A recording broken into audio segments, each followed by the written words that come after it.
Hello बच्चों, फिर एक नई वीडियो में आपका स्वागत है। बच्चों, आज का जो एग्जाम होने वाला आप लोगों का 26 सितंबर का साइंस का सेकेंड टर्मिनल का, आज हम लोग उनके सब्जेक्टिव क्वेश्चन का आंसर देखने वाले हैं। तो चलिए, जो भी सब्जेक्टिव क्वेश्चन आज के एग्जाम में आएगा मैं उनका सवाल और जवाब दोनों बता देता हूँ। तो आप लोग इस वीडियो को पूरा देख लीजिएगा ताकि आपके एग्जाम में बहुत सारा मदद मिल सके। ठीक है, तो आज का जो एग्जाम होगा ना, इसमें फिजिक्स का सबसे पहला सवाल आएगा प्रकाश के अपवर्तन के नियम को लेके। ठीक है, आज का पहला सवाल आपको देखने को यही मिलेगा, प्रकाश के अपवर्तन के नियम को लिखे। तो आपका जवाब में यही लिखना है, प्रकाश के अपवर्तन के दो नियम होते हैं। पहला, आपतित किरण, अपवर्तित किरण तथा आपतन बिंदु पर डाला गया विलंब तीनों एक ही तल में होता है।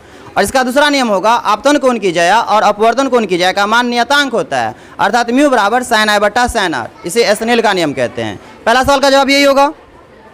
आज का दूसरा सवाल आपका ये रहेगा, अवतल दर्पण और उत्तल दर्पण में अंतर लिखे। ठीक है, बहुत ही प्यारा सवाल है।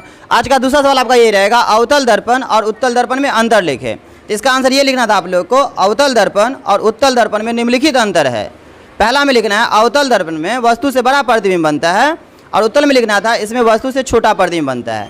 दूसरा में लिखना है, इसमें आभासी और वास्तविक दोनों प्रकार के प्रतिबिंब बनते हैं, और इसमें लिखना है सिर्फ काल्पनिक प्रतिबिंब बनते हैं। तीसरा में लिखना था, इस दर्पण को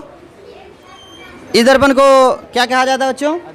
हाँ, इस दर्पण को अभिसारी दर्पण कहा जाता है, इस दर्पण को हाँ अपसारी दर्पण कहा जाता है। इसका आंसर ये होता। तीसरा सवाल आपका ये था, पानी में रखा हुआ सिक्का कुछ उठा प्रतीत होता है, क्यों? तो इसका आंसर ये होता, पानी में रखा हुआ सिक्का कुछ उठा प्रतीत इसलिए होता है प्रकाश के अपवर्तन के कारण। मतलब पानी में रखा हुआ सिक्का प्रकाश के अपवर्तन के कारण उठा हुआ प्रतीत होता है। 3 हो गया। चौथा सवाल आपका ये रहेगा, रेलवे सिग्नल का प्रकाश लाल रंग का ही क्यों होता है? इसका जवाब होता है, हम जानते हैं कि लाल रंग का तरंगदैर्घ्य बाकी सभी रंगों से अधिक होता है, जिसके कारण वह दूर से भी दिखाई देता है। यही कारण है कि रेलवे सिग्नल का प्रकाश लाल रंग का ही होता है। आज का 5वां सवाल आपका ये रहता है, रासायनिक समीकरण क्या है? उदाहरण लिखें।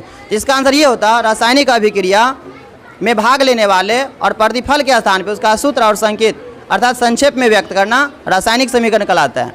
जैसे में होगा C+O2 से बनेगा CO2। इस तरीके से 10 सवाल में आपको 5 का जवाब देना था, 5 हो गया। अब लॉन्ग टॉप सवाल में पहला सवाल आपका ये आएगा, लॉन्ग टॉप में 5 आएगा जिसमें 3 का ही जवाब देना था। 11 नंबर सवाल में ये रहेगा, दूरदृष्टि दोष से आप क्या समझते हैं, इसका निवारण कैसे किया जाता है? तो इसका आंसर ये होता, दूरदृष्टि दोष में मानव को दूर की वस्तु साफ साफ दिखाई देती है और नज़दीक की वस्तु साफ साफ नहीं दिखाई देती है। इसका निवारण उत्तल लेंस के चश्मे या अभिसारी लेंस के चश्मे से किया जाता है।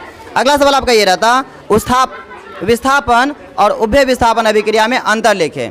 इसका आंसर ये होता, विस्थापन का परिभाषा लिखना था, वैसे रासायनिक अभिक्रिया जिसमें एक तत्व यौगिक में दूसरे तत्व का स्थान ले लेता है। जैसे में होता है Fe + CuSO4 से बनेगा FeSO4 + Cu।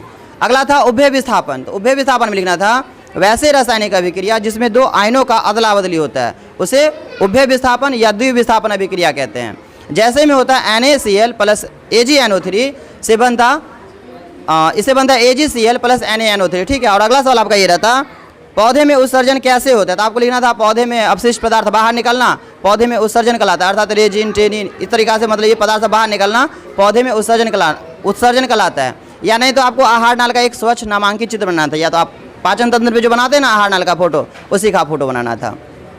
तो आशा करेंगे आज का एग्जाम आप लोग को अच्छा जाएगा, बहुत ही ईजी सवाल है। तो चलिए, आज के लिए इतना ही रहेगा। यदि वीडियो को आपको अच्छा लगा होगा तो वीडियो को लाइक कर दीजिएगा।